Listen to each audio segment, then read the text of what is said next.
Hello everyone, welcome to our channel. AP TET అదేవిధంగా డిఎస్సికి సంబంధించినటువంటి అప్డేట్స్ ఒకసారి చూస్తున్నట్లయితే ఈరోజు మనకు ఆంధ్రజ్యోతి న్యూస్ పేపర్లో టెట్ ఫలితాల్లో నాటకం అనే ఒక మెయిన్ హెడ్డింగ్తో ఒక ఆర్టికల్ వచ్చేసి రాయడం జరిగింది.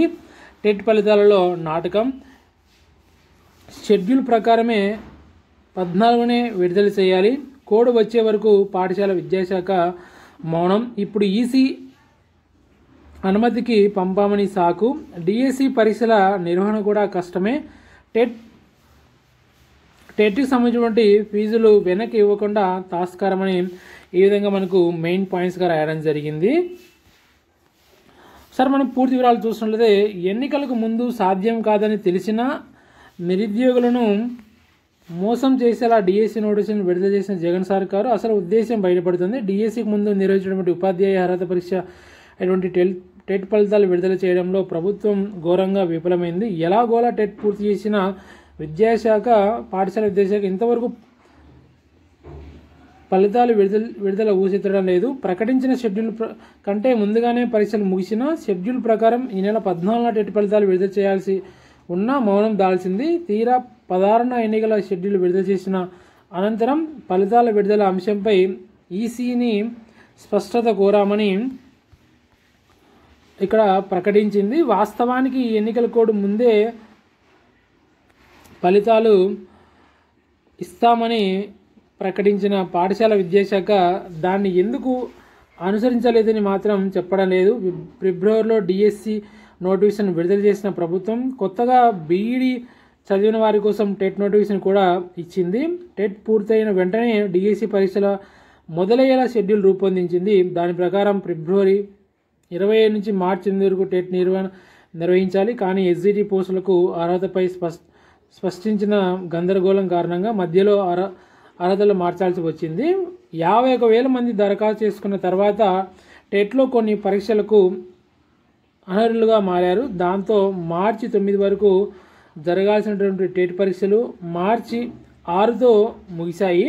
కాబట్టి ఫలితాలు మరింత ముందే ప్రకటించే అవకాశం ఏర్పడింది. కానీ తొలి నుంచి డిఎస్సిపై అనాసక్తితో ఉన్నటువంటి ప్రభుత్వం టెట్ ఫలితాలను ఆలస్యంగా చేసింది. ఎన్నికల కోడ్ అమల్లోకి వచ్చాక ఈసీ అనుమతి అంటూ కొత్త శాఖలు చెబుతోంది. టెట్ రాసిన అభ్యర్థులు డిఎస్సి పరీక్షలు షెడ్యూల్ సమీపిస్తున్న ఇప్పటికీ టెట్ ఫలితాలు ఇవ్వకపోవడంపై ఆందోళన వ్యక్తం చేస్తున్నారని ఈ విధంగా మనకు ఆర్టికల్లో రాయడం జరిగింది. అదేవిధంగా మనం చూసుకుంటే ఫీజులు వాడేసుకుని మనకు ఒక సబ్మిటింగ్గా రాయడం జరిగింది ఇన్ఫర్మేషన్. ప్రభుత్వం మార్చిన అర్హతల కారణంగా పరీక్షలకు అనర్హులుగా మారిన అభ్యర్థులు చెల్లించినటువంటి ఫీజుల విషయంలో పాఠశాల విద్యాశాఖ కక్కుర్తిగా వ్యవహరిస్తుంది. 51,000 మంది బీఈడి అభ్యర్థులు ఎస్జిటి పోస్టులకు దరఖాస్తు చేసుకొని ఒక్కొక్కరు 750 చొప్పున ఫీజు చెల్లించారు. వారందరూ ఫీజులు వెనక్కి ఇస్తామని పాఠశాల విద్యాశాఖ ప్రకటించినా ఇప్పటి వరకు ₹1 కూడా తిరిగి ఇవ్వలేదు. దాదాపు 4 కోట్ల ఫీజులను పాఠశాల విద్యాశాఖ సొంత అవసరాలకు వాడుకున్నట్లు అర్థమవుతుంది. అభ్యర్థులు టోల్ ఫ్రీ నెంబర్లకు ఫోన్ చేసినా స్పందించలేదని ఈ విధంగా మనకు ఫీజులు వాడేసుకుని మనకి ఈ విధంగా ఒక సబ్మిటింగ్ పెట్టి ఒక విధంగా ఇన్ఫర్మేషన్ వచ్చేసి రాయడం జరిగింది. మెయిన్గా చూస్తుంటే మనకు ఎన్నికల సమయంలో డిఎస్సి కష్టమని మనకు ఈ విధంగా ఒక సబ్మిటింగ్ పెట్టి రాయడం జరిగింది. ఎన్నికల సమయంలో డిఎస్సి కష్టమే అని కీలకమైనటువంటి డిఎస్సికి ముందు నిర్వహించిన టెట్ ఫలితాలనే సకాలంలో విడుదల చేయలేకపోయిన ప్రభుత్వం డిఎస్సి నిర్వహించడం కష్టమేనన్న అభిప్రాయాలు వ్యక్తమవుతున్నాయి.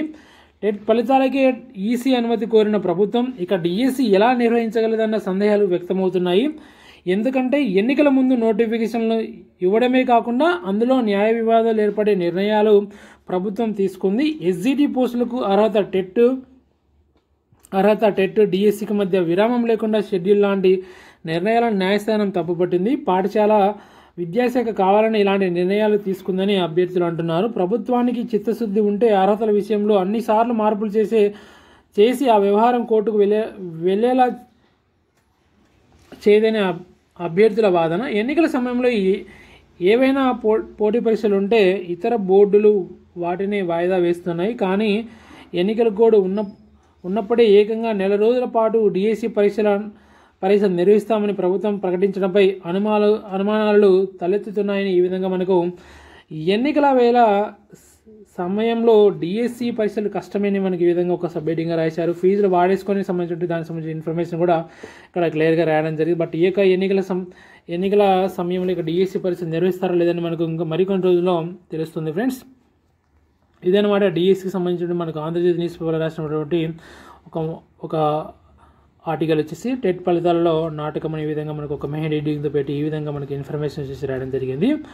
అదేవిధంగా మనకు ఈనాడు న్యూస్ పేపర్ చూసినట్లయితే మనకు ఎన్నికల సంఘం నిర్ణయం మేరకే టెట్ ఫలితాలని మనకి ఈ విధంగా రాయడం జరిగింది. ఎన్నికల సంఘం నుంచి స్పష్టత వచ్చాకే ఉపాధ్యాయ అర్హత పరీక్షటువంటి టెట్ ఫలితాలను విడుదల చేస్తామని పాఠశాల విద్యాశాఖ ప్రకటించిందని, ఈ మేరకు వెబ్సైట్లో ఈ సమాచారాన్ని ఉంచిందని మనకి ఈ విధంగా రాయడం జరిగింది. డిఎస్సి పైన స్పష్టత లేకుండా పోయింది. ఇటీవల విడుదల చేసినటువంటి షెడ్యూల్ ప్రకారం ఈ నెల 20 నుంచి పరీక్ష కేంద్రాల ఎంపికకు ఐచ్ఛికాల నమోదు, హాల్ టికెట్లను 25 నుంచి డౌన్లోడ్ చేసుకోవాల్సి ఉంది. మార్చి 30 నుంచి ఏప్రిల్ 30 వరకు డిఎస్సి పరీక్షలు నిర్వహించాలి. కానీ విద్యాశాఖ ఇంతవరకు పరీక్ష కేంద్రాల ఎంపికపై అవకాశం మీద ఇవ్వలేదు. టెట్ ఫలితాలు, డిఎస్సి నిర్వహణపై ఎన్నికల సంఘం నిర్ణయం కోసం విద్యాశాఖ ఎదురుచూస్తుంది. దీంతో అసలు డిఎస్సి ఉంటుందా, వాయిదా పడుతుందా తెలియక అభ్యర్థులు ఒత్తిడికి గురవుతున్నారని మనకు ఈ విధంగా ఎన్నికల సంఘం నిర్ణయం మేరకే టెట్ ఫలితాలని మనకు ఈ విధంగా ఈనాడు న్యూస్ పేపర్లో ఒక ఆర్టికల్ రాయడం జరిగింది. మెయిన్గా ఇంకా ఇక్కడ హాల్ టికెట్ సంబంధించి ఇంకా దానికి సంబంధించి ఇంకా ఎటువంటి అప్డేట్ ఇన్ఫర్మేషన్స్ రాలేదు. దీంతో అభ్యర్థులు డిఎస్సి ఉంటుందా లేకుంటే వాయిదా పడుతుందా అని తెలియక అభ్యర్థులు చాలామంది ఒత్తిడికి గురవుతున్నారు. దానికి సంబంధించి మనకు క్లియర్గా ఇక్కడ ఇన్ఫర్మేషన్ చూడవచ్చు. ఇదే అనమాట ఈరోజు అన్ని న్యూస్ పేపర్లో వచ్చినటువంటి ఏపీ టెట్ అదేవిధంగా డిఎస్సికి సంబంధించినటువంటి అప్డేట్స్ ఫ్రెండ్స్. మరిన్ని అప్డేట్స్ కోసం, మరిన్ని వివరాల కోసం డైలీ వచ్చేసి మన ఛానల్ వచ్చేసి వాచ్ చేస్తుంటే రెగ్యులర్గా మన ఛానల్ వచ్చేసి ఫాలో అవుతుండండి. మరొక వీడియోతో మరొక అప్డేట్తో మళ్ళీ కలుద్దాం friends. Okay, thank you for everyone.